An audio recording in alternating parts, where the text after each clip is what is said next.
जय हिंद दोस्तों। बुक बोले तो इनिशिएटिव के तहत आज हम ययाति इस फेमस उपन्यास की समरी देखने वाले हैं। ययाति नॉवेल के लेखक हैं वी.स. खांडेकर। ये उपन्यास मराठी में प्रकाशित हिस्टोरिक फिक्शन इस कैटेगरी में आती है। ययाति महाभारत की कहानियों पर आधारित है। यह एक महान शासक ययाति नामक एक बहादुर योद्धा की कहानी है। ययाति हस्तिनापुर के चक्रवर्ती सम्राट थे। वह एक भावुक राजा होने के साथ साथ सुंदरता और कला के प्रशंसा करने वाले भी थे। ययाति 16 वर्ष की आयु में अश्वमेध यज्ञ के लिए गए और उन्होंने सफलतापूर्वक पूरे महाद्वीप पर कब्जा कर लिया। अपने भावुक व्यवहार के कारण वह अपने आसपास की खूबसूरत दासी महिलाओं के करीब जाते थे। जल्द ही अपनी एक यात्रा के दौरान वह देवयानी से मिले, जो दैत्य गुरु शुक्राचार्य की बेटी थी। ययाति को देवयानी की सुंदरता पसंद आई और उससे शादी कर ली, लेकिन देवयानी अहंकारी और छोटी स्वभाव की थी। देवयानी के अप्रेम और अज्ञानता के कारण ययाति को देवयानी की दासी शर्मिष्ठा से प्यार हो गया। शर्मिष्ठा एक राजकुमारी थी, लेकिन वह शाप से देवयानी की सेविका बनी थी।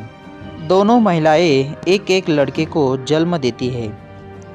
शर्मिष्ठा ने बेटे पुरु को जन्म दिया, जो हस्तिनापुर का राजा बनने जा रहा था, जबकि देवयानी का बेटा यदु अशुभ माना गया था। जब देवयानी को अपने पति के इस विश्वासघात का पता चला तो वह गुस्से से भर गई और शर्मिष्ठा और उसके बेटे पुरु को मारने का फैसला किया। ययाति ने दोनों को देवयानी से सफलतापूर्वक बचाया और उन्हें हस्तिनापुर से कहीं दूर भेज दिया। शर्मिष्ठा को दूर भेजने के बाद ययाति खुद को दोषी महसूस कर रहा था और अपने बारे में घृणा कर रहा था। वह अकेला था। ययाति को अपने दुख को साझा करने के लिए किसी की आवश्यकता थी। उसने अपने आसपास की अप्रिय घटनाओं को भूलने के लिए शराब की मदद ली। देवयानी एक अहंकारी महिला थी। जल्द ही उसने ययाति को दूर धकेल दिया और उसके सारे अधिकार छीन लिए।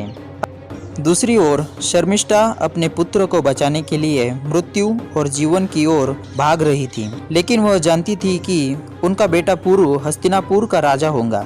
ययाति के बड़े भाई यति की कहानी दिलचस्प है। जब यति छोटा था तब यति ने एक कहानी सुनी कि उसके पिता एक बहादुर लेकिन लालची राजा थे। अपने पिता के झूठे व्यवहार के कारण वह शापित हो गए कि वह और उसके बेटे कभी खुश नहीं होंगे। इस डर के कारण यति ने अपना शाही जीवन त्याग दिया और सन्यासी जीवन स्वीकार कर लिया। वह ईश्वर की खोज करना चाहता था और जीवन में अनिश्चितताओं के कारण वह पागल हो गया। एक बार जब यति पागलपन में घूम रहा था तब वह कच से मिला। कच ने उसे बचाया। कच अंगिरस ऋषि का पुत्र है। वह अपने पिता की तरह ही महान तपस्वी है। कच ययाति का बचपन का साथी है। देवयानी को ययाति से विवाह करने से पहले कच से प्यार था। यह ययाति के प्रति उसकी अशिष्टता का एक कारण था।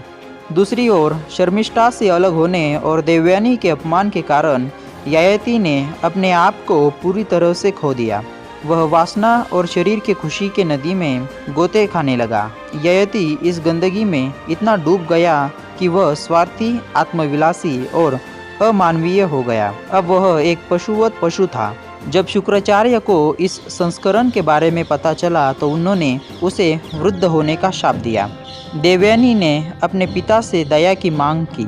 उपशाप में ययाति को अपने स्वयं के रक्त में अपना बुढ़ापा स्थानांतरित करने का अवसर मिला। उन्होंने इसे शर्मिष्ठा के पुत्र पुरु को हस्तांतरित करने का निर्णय किया। ययाति सुखों की चाह में अंधा और असंवेदनशील बना। अगले ही पल जब उन्होंने शर्मिष्ठा को देखा तो उन्हें खुद पर शर्म आई। ययाति ने अपने जीवन का त्याग कर उसके बेटे पुरु को अपना जीवन वापस देने का फैसला किया। इस सारे घृणा के बाद उसके भीतर निस्वार्थता का भाव उत्पन्न हुआ।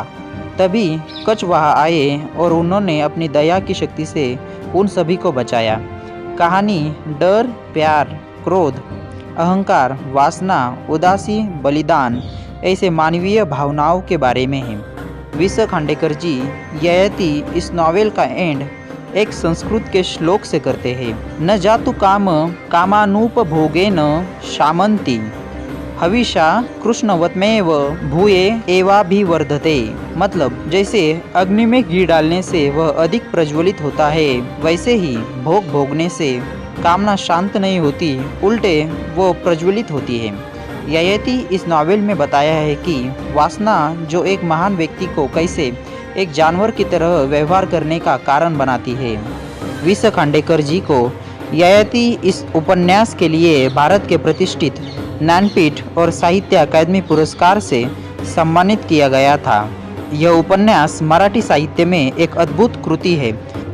पुस्तक सिद्धांत से भरी है, साथ ही यह हमको जीवन के लिए ज्ञान और प्रेरणा देती है। धन्यवाद।